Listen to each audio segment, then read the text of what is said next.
They thought I was just a 32-year-old greasy failure, a deep-sea welder with no voice in our arrogant family. Standing in the solemn courtroom, my father looked at my cheap suit and smirked, certain he had buried my aunt's legacy. He forgot one crucial detail. Under the immense pressure of the ocean, you learn to hold your breath and wait. When the judge turned to the final page, my father's smile died forever. Hello, dear listeners of Maya Revenge Stories. Thank you so much for being here with us today with your continued support. Unfortunately, YouTube has recently demonetized our channel, leaving us without the budget to keep operating and producing the content you love. If you find today's story engaging, please consider supporting us with just $1 by scanning the PayPal QR code on your screen or clicking the link in the description or comments, so we can pay our hardworking staff and continue creating these stories for you. My name is Jade Hudson, and my story begins in the suffocating silence of the Multnomah County Probate Court in Portland. The air inside the courtroom was heavy, smelling of polished mahogany and old secrets. I am 32 years old, and my life is spent submerged in the freezing, crushing depths of the Pacific Ocean as an underwater welder for Nereus Deepwater Solutions. My hands are rough, mapped with calluses and pale scars from welding sparks that defy the water. Sitting on the hard wooden bench, my cheap, off-the-rack slacks and simple gray blouse felt like a uniform of defeat, at least to the people sitting across the aisle. They were a stark, jarring contrast to the sea of tailored Italian wool and silk that dressed my family. My father, Arthur Hudson, a real estate developer whose arrogance was as inflated as his bank accounts supposedly were, did not even try to lower his voice. He leaned over to his high-priced bulldog of an attorney, Wallace Sterling, and let out a sharp, mocking laugh that echoed off the vaulted ceiling. "Couldn't afford a lawyer," my father scoffed, loud enough for the bailiff to hear. He adjusted his silk tie, his eyes sweeping over me with blatant disgust. Next to him sat my mother, Eleanor, and my older brother, Vance. They did not laugh, but their silence was worse. They looked at me with a sickening mixture of pity and contempt. To them, my presence was not a threat. I was just a tedious, bureaucratic hurdle, a minor annoyance delaying their inevitable payday. The prize they were all salivating over was the Iron Cliff. It was a sprawling coastal reserve and a historic lighthouse in Oregon, worth millions of dollars. It belonged to my aunt, Linda, who had recently passed away. For my father, the Iron Cliff was not a sanctuary or a piece of family history. It was prime real estate, a plot of land he was desperate to bulldoze and sell off to a massive resort conglomerate. Wallace Sterling stood up, buttoning his pristine suit jacket, and approached the judge's bench. With practiced, theatrical gravity, he presented a document he claimed was Aunt Linda's final updated will. Sterling's voice dripped with condescension as he read the fabricated clauses into the official record. He declared that Linda had left complete and absolute control of the estate to Arthur. The justification written in that fraudulent paper was that I possessed an unstable and precarious lifestyle, unfit to manage an asset of such magnitude. The legal jargon flowed like poison, designed to strip away my dignity and paint me as a reckless, incompetent failure. Every word Sterling spoke was a carefully calculated insult meant to provoke me. But I did not react. I sat perfectly still, unnervingly calm in the face of their coordinated attack. My father expected tears. He expected a chaotic outburst that would only prove his point to the judge. He did not realize that my job requires absolute stillness in environments that want to crush you.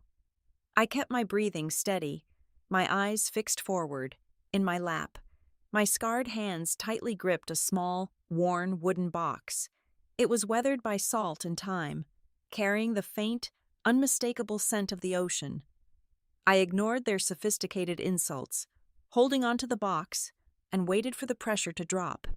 The memory of how I got here began exactly 1 month ago. I was 200 miles offshore, suspended in a steel cage above the churning, freezing black water of the Pacific, when the call came through the rig's crackling satellite radio. Aunt Linda was gone. the words hit me harder than a pressure wave, knocking the air from my lungs. Linda was never just my aunt. She was the woman who actually raised me. She was the one who taught me how to tie nautical knots, how to read the changing tides, and how to find peace in the roar of the ocean. Meanwhile, my biological parents had shipped me off to a sterile Swiss boarding school because a child was simply too inconvenient for their relentless social calendar. Linda was my mother in every single way that mattered, the only anchor I had in a family adrift in shallow vanity. The memorial service, held a week later, was a masterclass in high society hypocrisy.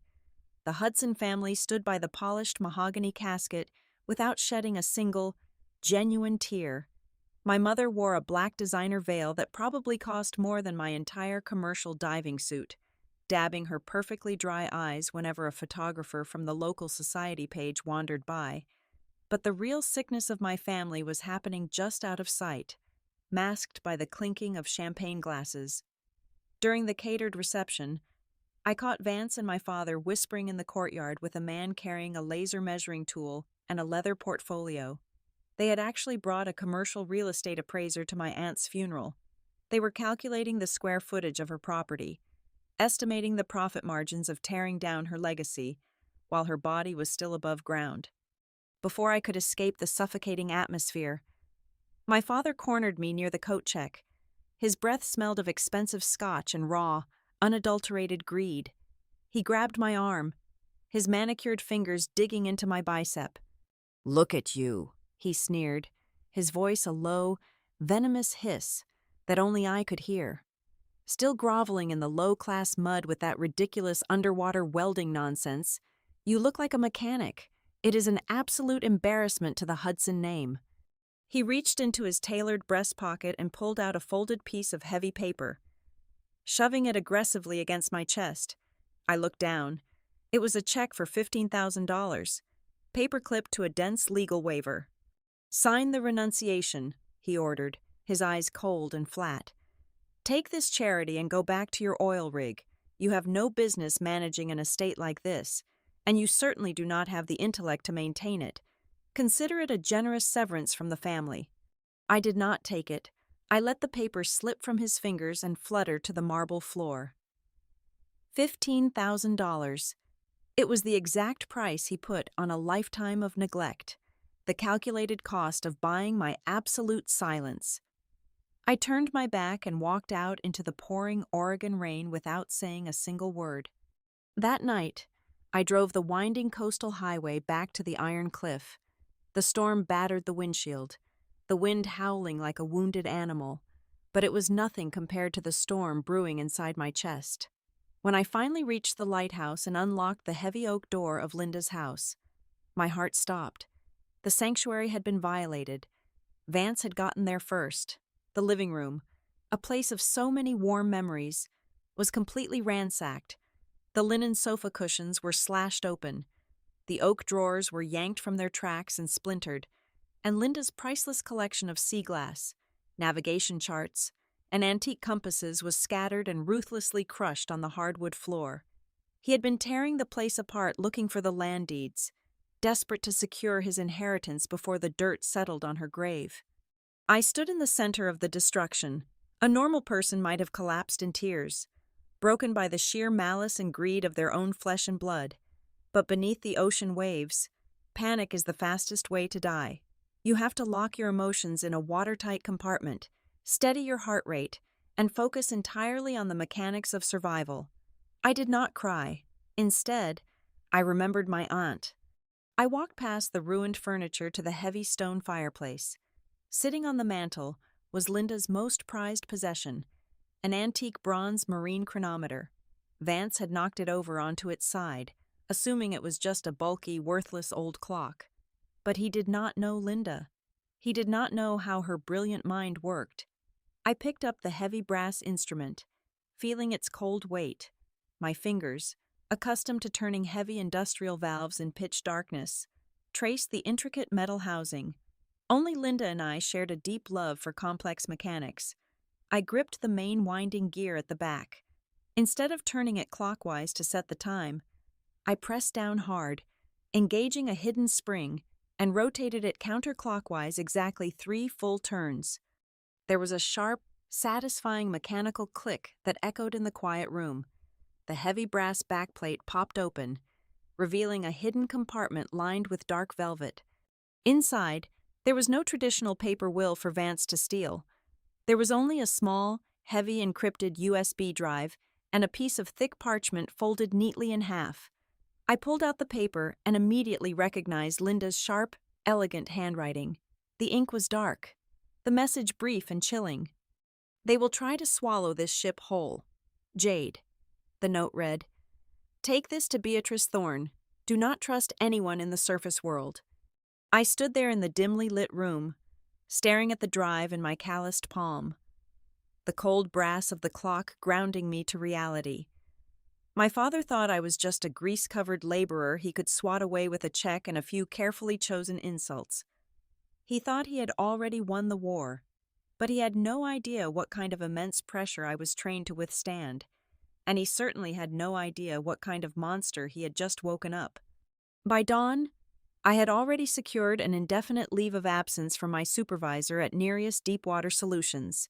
I packed a single duffel bag, grabbed the encrypted drive, and drove 300 miles north on Interstate 5, trading the rugged Oregon coastline for the towering glass and steel skyline of Seattle. I was not running away. I was tracking down the one person capable of turning the contents of that drive into a weapon. Her name was Beatrice Thorne. To the surface world, she was a senior partner at a ruthless corporate liquidation firm, a woman who dismantled failing empires and sold them off for parts. But to my Aunt Linda, Beatrice was something else entirely. Nearly 3 decades ago, before the tailored suits and the corner office overlooking Puget Sound, Beatrice had been a young, desperate woman drowning in a violent, inescapable situation. Linda had pulled her from the wreckage, hidden her away at the Iron Cliff, and given her the resources to rebuild her life. Beatrice owed Linda a life debt, and in her line of work, debts were always paid in full. Her assistant ushered me into an expansive, minimalist office on the 42nd floor. Beatrice sat behind a massive slab of polished obsidian that served as her desk. She was a striking woman in her late 50s, with sharp features and silver hair pulled back into an unforgiving knot. She did not offer empty condolences or patronizing hugs. She simply extended her hand, her dark eyes locking onto mine. "Linda said you would only come to me if the waters turned black," Beatrice said, her voice smooth but edged with steel. "Show me what you have." I placed the heavy, encrypted drive onto the obsidian desk. Beatrice plugged it into a secure, standalone terminal for 45 agonizing minutes. The only sound in the room was the rapid clatter of her keyboard and the hum of the servers breaking through my aunt's complex encryption. When the progress bar finally completed, files cascaded across the massive monitors, spreadsheets, bank transfers, hidden ledgers, and scanned legal documents illuminated the dark room. I watched Beatrice's expression shift from professional curiosity to absolute, predatory silence. She leaned back in her leather chair and let out a long, slow breath. "Your father is not a billionaire, Jade," Beatrice stated, tapping a manicured fingernail against the screen. "He is a ghost walking in a very expensive suit. His entire real estate empire is a hollow shell game. He is leveraged to the breaking point, drowning in tens of millions of dollars in toxic debt. He has been taking out illegal, high-interest loans from offshore syndicates just to cover the operational costs of his legitimate businesses." I stepped closer to the monitors, my eyes scanning the staggering negative numbers. "So he is broke." "Worse than broke," Beatrice corrected, her eyes flashing with a dangerous light. "He is cornered. He is facing imminent default. If he does not secure massive capital within the next 30 days, these syndicates will not just bankrupt him, they will destroy him. And on top of that, the federal government has been quietly auditing his holding companies for the past 6 months. He needs the Iron Cliff. He desperately needs to bulldoze Linda's sanctuary, sell the land to that resort conglomerate, and use the cash to pay off his illicit debts before the federal indictments drop." The pieces fell into place with sickening clarity. the rush to appraise the land during the memorial, the $15,000 bribe to make me walk away. It was not just routine greed, it was raw, unadulterated desperation. But Linda left the estate to me, I argued, my fists clenching at my sides. He knows I would never let him touch that land. Beatrice pulled up another document on the screen, a scanned copy of a legal contract with a bright red seal. Which is why he bought himself a new reality. I just found the digital trail. Your father paid a disgraced notary $50,000 to backdate and authenticate a forged will. He is going to present it to the probate court, but he is not stopping there. Jade, to ensure you cannot contest the forgery, he has drafted sworn affidavits preparing to label you as mentally unstable. He plans to testify that you suffer from severe psychiatric episodes and chemical dependency. Claiming your dangerous job as a deep-sea welder is proof of a death wish. He is going to try to strip you of your legal competency right there in the courtroom. A cold, familiar numbness washed over me. It was the same feeling I got when plunging into freezing, pitch-black water. My own father was planning to assassinate my character, lock me away in a psychological ward if necessary, all to steal the only home I ever knew to save his own miserable skin. Beatrice picked up her desk phone. I have enough evidence right here to call the FBI and the State Bar Association. We can have Arthur in handcuffs by midnight. No, I said sharply. I reached out and pressed the receiver back down into its cradle. The sudden movement surprised her. If we call the police now, he will hire a team of fixers. He will claim ignorance, throw the notary under the bus, and negotiate a comfortable plea deal. He will find a way to slither out of the cage. Beatrice slowly withdrew her hand, a slow, approving smile spreading across her face. Then what exactly is your play? Jade. We let him walk into the courtroom, I said, my voice dropping to a whisper. We let him stand before a federal judge, under oath, and present his forged documents. We let him commit perjury on the official record. I want him to think he has completely destroyed me. And when he is standing at the very top of his imaginary empire, we cut the support beams. For the next 2 weeks, the hunt began. I did not need to forge documents or hire thugs. I simply needed to weaponize their own arrogance against them. I transformed myself from a quiet observer into the exact pathetic victim my family always believed I was. I started leaving frantic, tearful voicemails on Vance's phone at 3 a.m, begging for a loan to cover my rent. I sent long, rambling text messages to my father, full of deliberate typos, apologizing for my past behavior and pleading with him to spare the lighthouse because I had nowhere else to live. I even went to my mother's favorite high-end boutique and intentionally caused a minor, tearful scene about an overdrawn credit card, knowing the gossip would reach her ears within the hour. It worked perfectly. My father responded to my desperate messages with a single, cold text. Grow up. Jade, the world does not owe you a living. He ate the bait whole. Every fake tear I shed, every panicked message I sent, served to inflate his ego. Arthur Hudson became completely overconfident. He looked at my frantic behavior and saw a stupid, broken daughter who had finally snapped under the pressure of the real world. He went to sleep every night utterly convinced that I was crushed, that I possessed absolutely no resources, and that I would be physically and mentally incapable of fighting back when the court date arrived. He thought he was reeling in a helpless fish. He did not realize I had dragged him down into the crushing depths, and I was just waiting for his oxygen to run out. The heavy silence of the Multnomah County Probate Court snapped me right back to the present moment. Wallace Sterling had just finished his grand theatrical monologue. He smoothed the lapels of his expensive suit, gave my father a conspiratorial, triumphant smirk, and turned his attention back to the bench. Therefore, Your Honor, Sterling proclaimed, his voice echoing off the wood-paneled walls. Given the deceased's clear final wishes and the respondent's well-documented history of financial instability, we respectfully request that the court stamp and ratify this updated will immediately. My client, Arthur Hudson, is fully prepared to assume total executorship of the Iron Cliff estate today. Judge Abernathy, A stern man with decades of experience etching deep lines into his face, adjusted his glasses. He looked down at the forged document, then shifted his gaze across the room to where I sat alone. "Miss Hudson," the judge said, his tone carrying a note of weary formality, "you have heard the petitioner's claims. You are unrepresented by counsel. Do you have any formal objection to this document, or do you wish to present any defense before I make my ruling?" My father leaned back in his mahogany chair, crossing his legs casually. He was practically vibrating with smug satisfaction. My mother let out a soft, impatient sigh, already checking her diamond-encrusted watch. They were waiting for me to cry. They were waiting for me to stammer, to beg, to prove every single terrible thing they had ever said about me. I stood up. I did not rush. I smoothed the wrinkles out of my cheap gray slacks, leaving my weathered wooden box on the bench.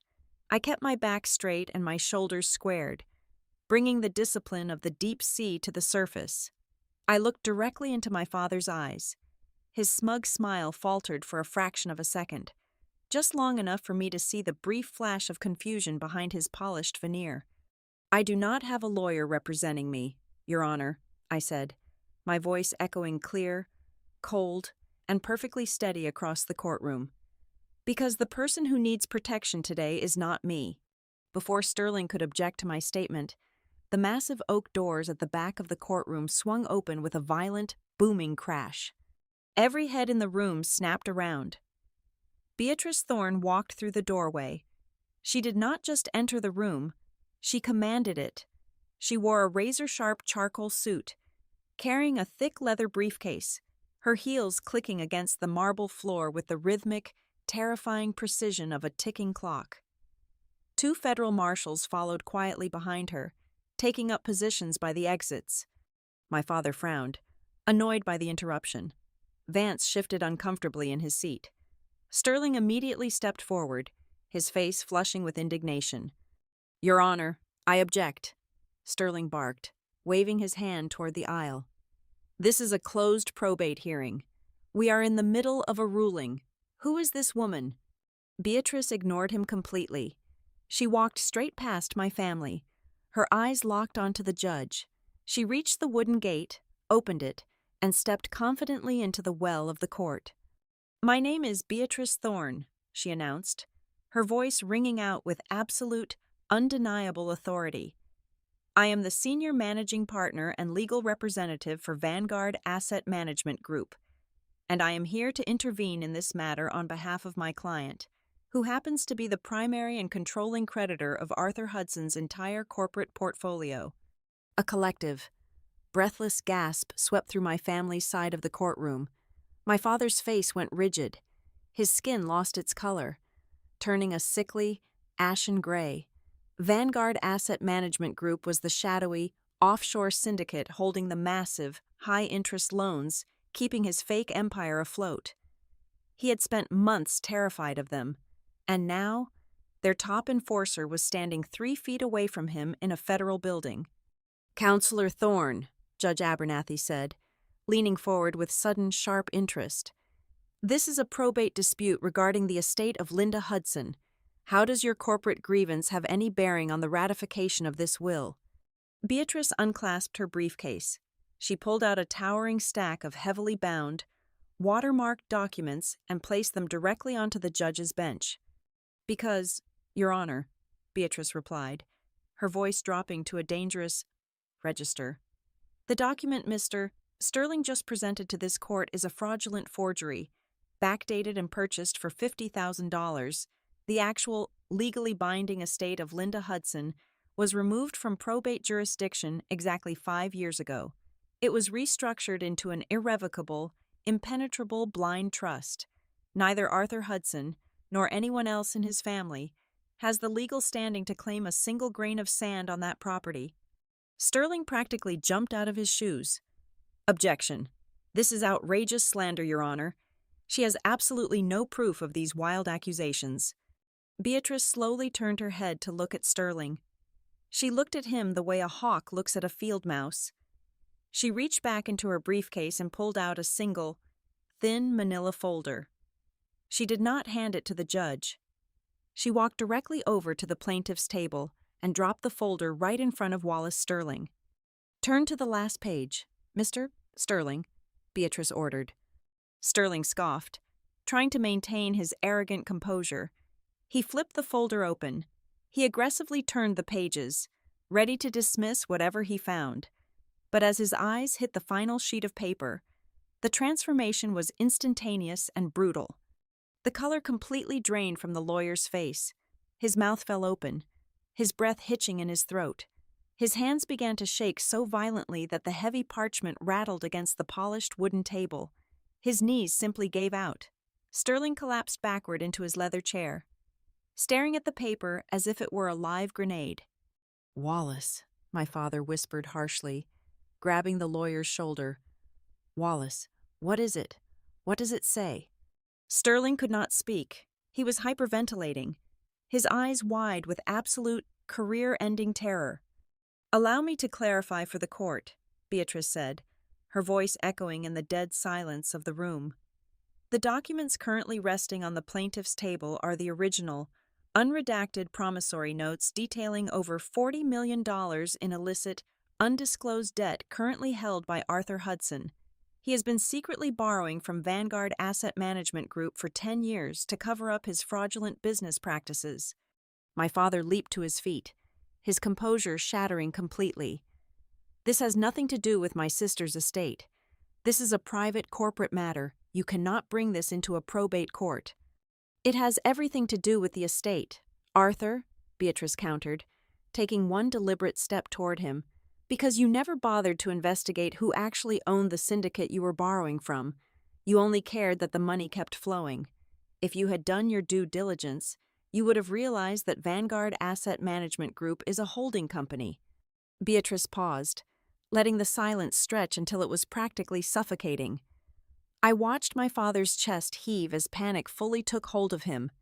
"Vanguard Asset Management Group," Beatrice continued, delivering the final, lethal blow, "was entirely funded, quietly acquired, and solely owned by Linda Hudson.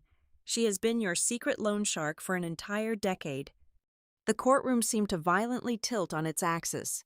Vance let out a pathetic, strangled noise. My mother pressed both hands against her mouth, her eyes wide with horror. My father staggered backward, hitting the edge of the table. He looked at Beatrice, then over to me, his reality collapsing in real time. "Look at the signature at the bottom of your debt contracts, Arthur," Beatrice demanded mercilessly. Trembling uncontrollably, my father snatched the paper from Sterling's limp hands. There, sitting proudly in stark black ink at the bottom of the $40 million promissory note, was my Aunt Linda's sharp, elegant signature. "By presenting a forged will to this court today," Beatrice stated, turning back to the judge, "Arthur Hudson is not just committing felony fraud and perjury, he is actively attempting to steal assets from his own primary creditor. He just handed this court undeniable proof of his intent to defraud the very entity that holds the exclusive right to foreclose on every single piece of property, every bank account, and every corporate asset he currently possesses." The trap had not just snapped shut, it had pulverized him. My father was holding the exact weapon that would execute his financial ruin, and he had brought it into a federal courtroom and voluntarily handed it to a judge. He was utterly, completely, and permanently destroyed. Wallace Sterling did not hesitate for a single second. The survival instinct of a high-priced corporate lawyer is swift, brutal, and entirely devoid of loyalty. He practically scrambled out of his leather chair, nearly knocking it over. His hands, trembling with raw panic, frantically shoved his files, custom fountain pens, and laptop into his designer briefcase. Papers scattered across the floor, but he did not care. "Your Honor," Sterling stuttered, his voice cracking so badly it echoed through the silent room, "I must formally and immediately withdraw as counsel for Arthur Hudson. I was egregiously misled.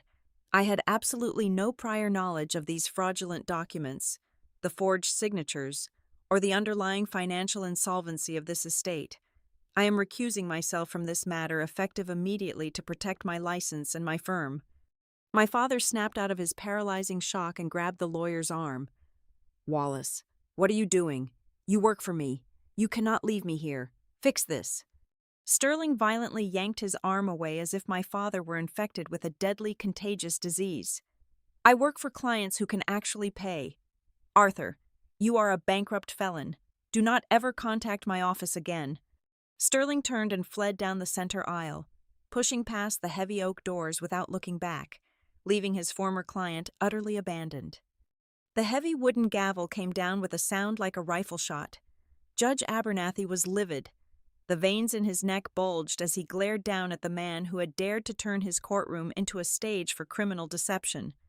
"Arthur Hudson," the judge thundered, his voice stripping away any remaining shred of dignity my father possessed. "You have attempted to perpetrate a massive, calculated fraud upon this federal court. You weaponized the legal system to steal from a deceased relative and deliberately defraud your primary creditors. I am ordering the immediate freezing of all personal and corporate bank accounts associated with you, your holding companies, and your immediate family members. You will not be allowed to access a single penny." Arthur opened his mouth to argue, but the judge slammed the gavel down a second time. "Silence. I am also directing the federal marshals present in this room to take you into custody immediately. I am initiating a full criminal investigation by the authorities for perjury, forgery, and grand financial fraud. You are not leaving this building today." It took exactly 10 seconds for the impenetrable illusion of the Hudson family to completely disintegrate.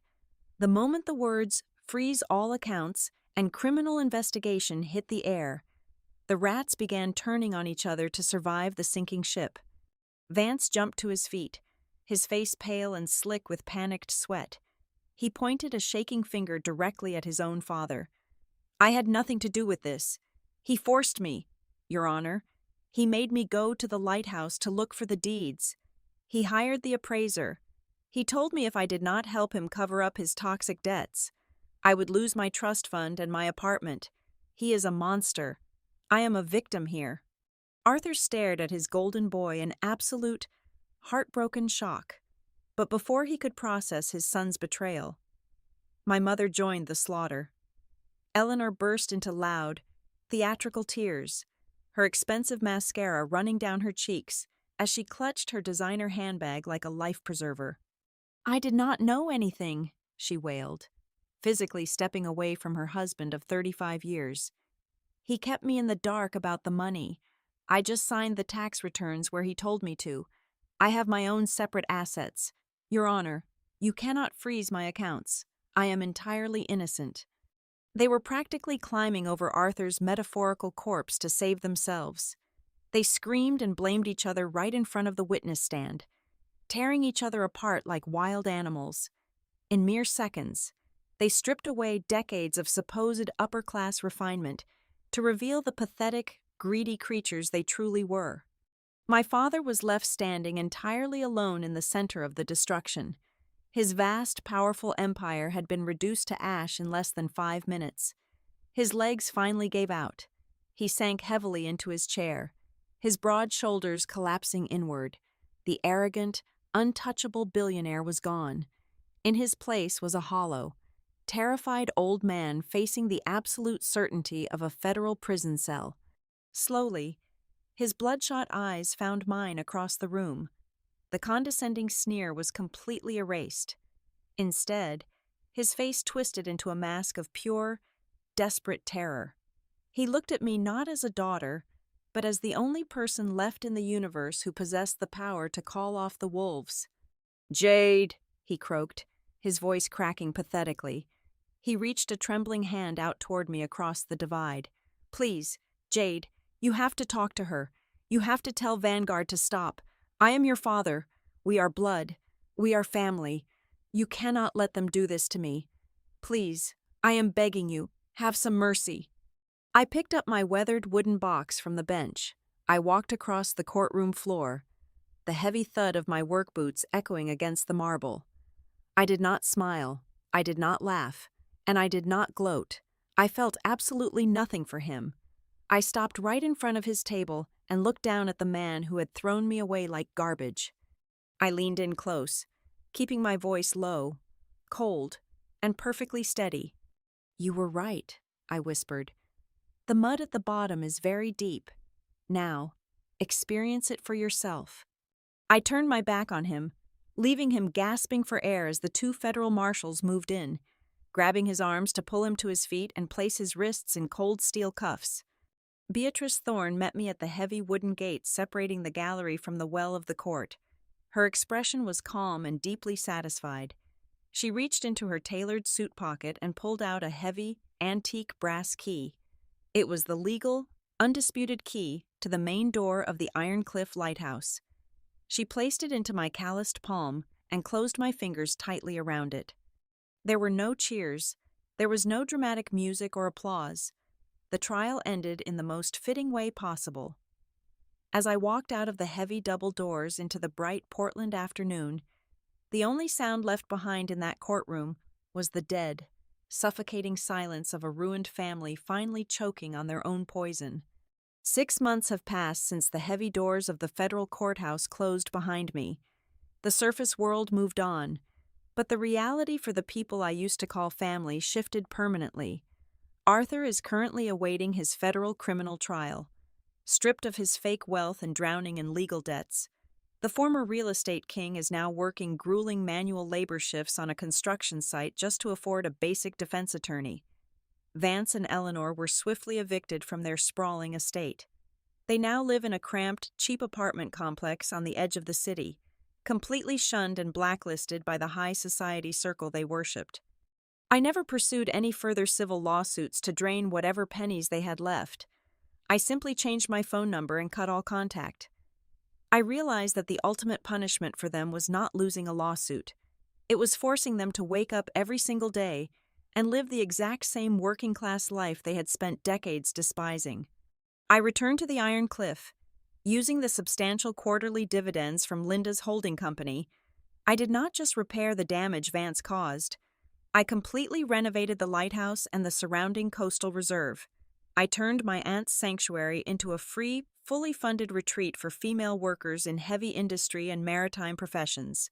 It is a safe harbor for the women society often overlooks, the ones who break their backs in the freezing mud and steel. Late one afternoon, as the sun began to dip below the horizon and paint the sky in brilliant shades of orange and violet, a familiar car pulled up the winding gravel driveway. Beatrice Thorne stepped out, carrying a small, sealed envelope. She walked up to the porch and handed it to me. It was the very last letter Linda had written, entrusted to Beatrice until the dust finally settled. I opened it carefully.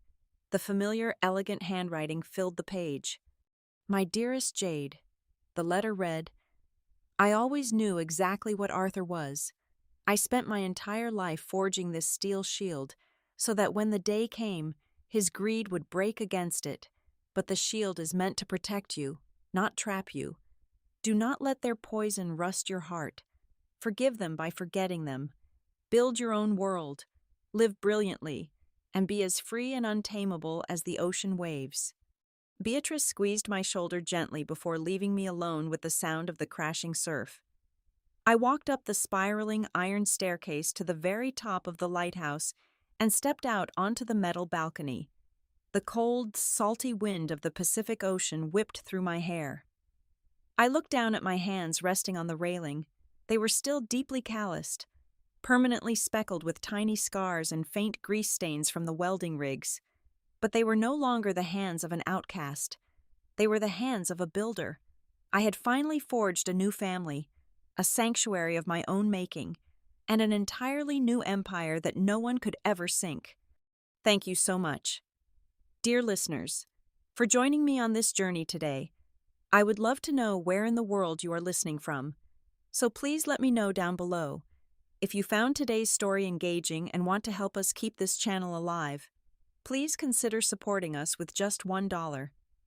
You can scan the PayPal QR code currently on your screen, or use the PayPal link provided in the description and the pinned comment.